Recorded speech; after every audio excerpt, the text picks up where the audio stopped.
well, to make sure that this is indeed a time where we have what is needed, which is urgency and unity, not division and delay. Urgency and unity is what we need. A summary of the legislative measures that will be considered: creating an aggravated offence for hate preaching, advocating violence against protected groups; increasing penalties for existing offences for hate speech, advocating violence or property destruction against protected groups; making hate motivation a factor in sentencing for Commonwealth crimes, with options to limit this to online threat and harassment crimes, as announced, to expand to all Commonwealth crimes if required. We want to list prohibited hate organisations, to make it a criminal offence to join, recruit or support an organisation listed by the Home Affairs Minister and the Attorney-General. Racial vilification and promoting racial supremacy offence. So we're considering drafting options there. We want the power to cancel visas where the Home Affairs Minister suspects a person has engaged in vilification, hate speech, promoting violence, displaying hate symbols or associating with a terrorist organisation or prohibited hate group. We're looking at changes to hate symbols offences as well, and also looking at changes to the Customs Act to ban importing extremist material or hate symbols. In addition to that, we had a discussion about gun laws, and today the State and Territory Senior Officials Group is meeting. We want to work through with State and Territory governments. I know that New South Wales is considering legislation this week, but we want to work through right across the board those changes or proposed changes. I'll ask the Attorney-General and then the Minister for Home Affairs to make some comments, and then happy to take questions. Thank you, Prime Minister. Firstly, can I start by expressing my condolences to the victims, the families and the friends, and certainly all Australians who have been impacted by this heartbreaking, horrific act of terrorism against Australia's Jewish community. What occurred at Bondi just over a week ago was an act of pure evil. It was a targeted anti-Semitic terrorist attack on the first day of Hanukkah, which should be a joyous celebration of faith. And it was a vicious attack on all Australians and on our Australian way of life. There is no place for hate, violence and terrorism in Australia. For too long, there have been extremists who've operated just within the law, crafting rhetoric and participating in actions specifically designed to operate below the existing criminal threshold and displaying hate symbols under the guise of ignorance. This is changing. It needs to change urgently, and it needs to change with unity. As the Prime Minister said, Cabinet today agreed to progress a legislative package that I will lead along with Minister Burke, designed to further combat abhorrent hate speech and its consequences. The package will crack down on those who spread hate, division and radicalisation in our community and build upon the government's existing hate speech laws. The legislative package will include the measures outlined by the Prime Minister last week, which we have developed further, including an aggravated hate speech offence for preachers and leaders who promote or threaten violence against protected groups or members of groups, increased penalties for hate speech offences relating to advocating or threatening force or violence against protected groups or members of groups and their property, making hate an aggravating factor in sentencing in terms of a number of Commonwealth crimes. There will also be a new serious vilification offence that criminalises inciting hatred, and we will be consulting closely with the Jewish community and others on the structuring of this offence. In addition to the measures that I've outlined, we will introduce a new aggravated offence targeting adults who seek to influence and radicalise children. Anyone advocating to children violence against protected groups or their property will face tougher penalties. This change is critical. Since 2001, 120 people have been convicted of terrorism offences and 10 were children. However, today, 17 of the 33 people before our courts are minors. This unprecedented radicalisation of our youth must stop. We will not allow extremists to groom and brainwash our children into hate or terrorism. Now, these laws are complex and they must withstand scrutiny. The new bill will be drafted over the coming weeks for introduction in the new year. We have begun consulting with the Jewish community and will continue to engage them. Importantly, this is not a time for partisanship. Broad support is essential for these critical new offences and strengthened provisions that this will deliver. And I look forward to working with the Prime Minister, Minister Burke, and all of my parliamentary colleagues on making this a reality. Minister Burke. Thanks, Prime Minister. All Australians stand together, horrified and disgusted by the terrorist actions and crimes that occurred just over a week ago. Every Australian is affected, but no Australians more deeply than the Jewish community of Australia and those who were directly and personally impacted at Bondi. The crime and the bigotry behind the crime was rooted deeply in anti-Semitism. The method that was used was made available because someone in suburban Sydney with no possible practical need had 6 high-powered firearms. We need to be able to deal with the motivation and the method. And today there are a number of the areas that have been announced by the Prime Minister that fall directly to me. On the issue of the power to cancel visas, at the moment when I'm cancelling visas and refusing visas, and I've been doing this actively since I came in, I always have to work it out from the perspective of does it incite discord in the community. Establishing that somebody has engaged in hate and vilification on its own is not enough. Now it will be. Somebody who engages and has a history of engaging in hate speech, in vilification, in displaying hate symbols will of itself be enough to be able to cancel a visa. The hate symbols offences that were put through in the previous parliament when the government was acting on hate symbols, on hate crimes and on hate speech have not resulted in the number of charges that we had hoped. I've raised this some weeks ago with Commissioner Barrett, and the Australian Federal Police came back to me with recommendations that I then forwarded some weeks ago, only a couple of weeks ago, to the Attorney General. Effectively, we will be making it easier for the Australian Federal Police to successfully bring charges against those who use and display hate symbols. We'll also be making changes to the Customs Act so that, as well as it being unlawful for them to be held in Australia, it is easier for them to be intercepted at the border if they're seen there. And finally, on listing prohibited hate organisations. I've spoken before about my disgust for a very long time at organisations like Hizb ut-Tahrir and the National Socialist Network, otherwise known as the neo-Nazis. These organisations, for a long time, have been able to take hate right to the threshold without using the words violence and escape any further terrorist listing. We will be establishing a new form of listing for those who do not meet the terrorist organisations, of being able to prescribe organisations. I'm asking my department, as the drafting is done, to check it against previous behaviour of Hizb ut-Tahrir and the National Socialist Network. Their behaviour needs to be unacceptable. Their behaviour needs to be unlawful. Their behaviour needs to be enough that we can prescribe the organisation and prohibit their activity in Australia. Thanks very much. Happy to take questions. We'll start over here. We'll just go. Prime Minister, thank you. Can I ask for your explanation on why you haven't committed to a national royal commission? Is it to do with timing, that sometimes it takes years, twice the next election? Do you want something sooner? What's the reason not to? We want urgency and unity, not division and delay.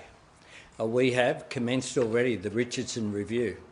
Dennis Richardson met today with the Department of Prime Minister and Cabinet. We want to make sure that Mr Richardson, who I don't think anyone can argue that there is anyone in this nation who is more qualified to oversee a review of our national security agencies and network and interrelationship between Commonwealth and state government than Dennis Richardson.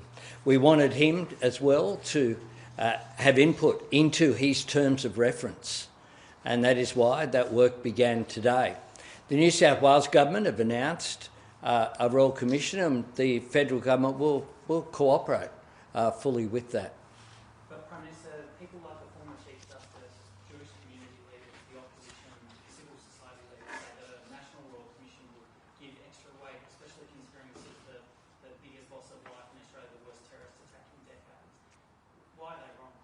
Well, because the Richardson Review will enable action to take place. It will report, as I have said, before April. That review can feed into any Royal Commission that is established in New South Wales that the federal government will cooperate with. If you have a look at the terms of reference that were released by the federal opposition today, if anyone suggests that it is possible that that will report any time this term, let alone years and years to come, every Royal Commission has asked for an extension of time. What we want to do is, if there are any holes, any findings, any actions that are required, we want that to occur. Just picking up on that point, Prime Minister, not to take away from the probe into the security agencies, but there are calls from the community that there are other issues at play, factors like anti-Semitism. What's your opposition to perhaps doing both, having that short, sharp review to get those answers on an operational level, and then a longer-term review to look at these broader issues? Well, if you have a look at the broader issues that are proposed by the opposition, they are into education, the arts, culture, migration, the full suite of employment, into the university sector, into home affairs, into the relationship between the Commonwealth and states and the nature of our federation. I mean, it goes A to Y in the subsets, and then within that, there are, in some cases, half a dozen subsets within it. It is a referendum into the entire way, not a referendum, a review or Royal Commission into the whole functioning of Australia. What we need to do is to work immediately. That is what the Richardson Review will do. And in addition to that, it will feed into the inquiry which has been announced in New South Wales. I had a discussion this morning with Premier Minns. They haven't finalised, of course, their terms of reference, and we'll continue to have those discussions, but we'll cooperate with that Royal Commission. The idea that we would have multiple Royal Commissions as well as a review running at the same time is going to simply delay action. What we've been determined to do and what the Cabinet has been doing today. We heard the head of Director General of ASIO as well as the AFP Commissioner both report extensively on the investigations that are taking place, on what lessons have been learnt in where that is going to. The Richardson Review will do that and will feed into the New South Wales Royal Commission. Yeah. Prime Minister, you said that you're sorry for the Jewish community's experience. The Foreign Minister today also said she's sorry for how people experienced her actions when it came to her visit to Israel. I have no doubt that you're sorry for their experiences, but are you sorry for the mistakes your government has been handling the anti-Semitism crisis? Look, we take responsibility for everything that occurs on our watch. We have taken a range of actions. We are taking further actions, some of which we've announced today. Prime Minister, obviously a significant legislation approved by Cabinet today. Anything's expected to be back here sometime in January to make that law, or will they have to wait till February? Well, we'll get the laws drafted as soon as possible, but we'll also make sure that we consult with the community firstly, and that is what these ministers are doing. Prime Minister, you've called for urgency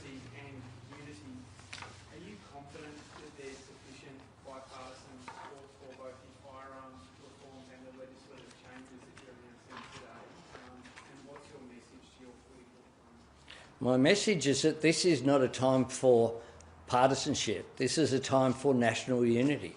This is a time for the country to come together. That's what happens. That's what happens when, after the Port Arthur massacre, that is what occurred. During COVID, myself as leader of the opposition offered support, even where we had amendments. We said we won't allow the perfect to be the enemy of the good. We will support what is required.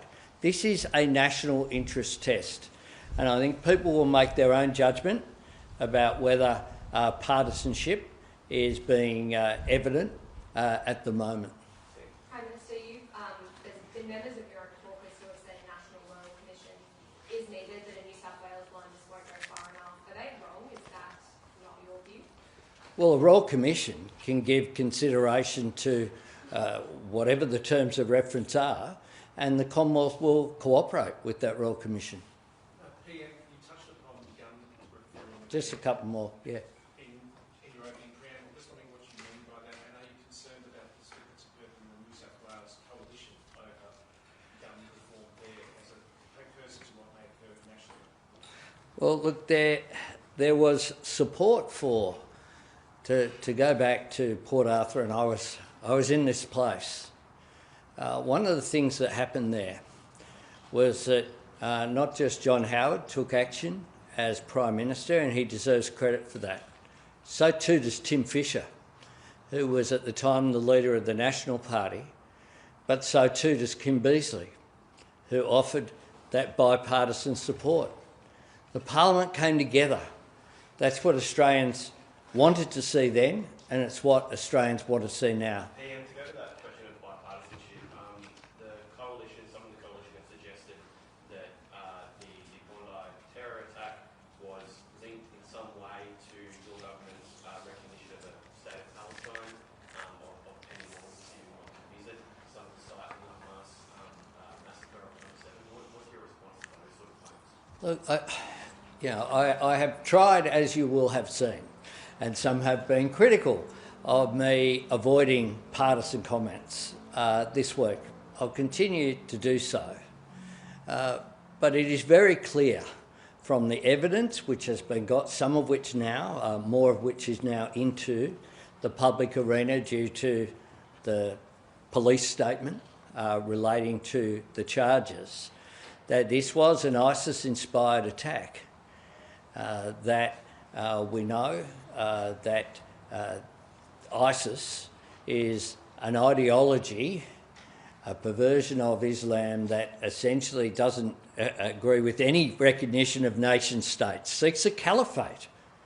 It is an extremist ideology that seeks a caliphate as its objective. Now, there is evidence there will continue to be produced, some of which, of course, is not yet public, and I don't want to interfere with those investigations. But it is very clear that this is anti-Semitic. It's clear that it is an extremist position of a perversion of Islam, which shows its position through support for ISIS. These people weren't shy about their motivation, and it is there for people to see. And I think that people should look at those facts which are there. The Royal Commission would involve public hearings and won't be run out of your department. Are you running from scrutiny by not holding one? No. Prime Minister, Thank you. Prime Minister, Thank why you. is Robert French wrong?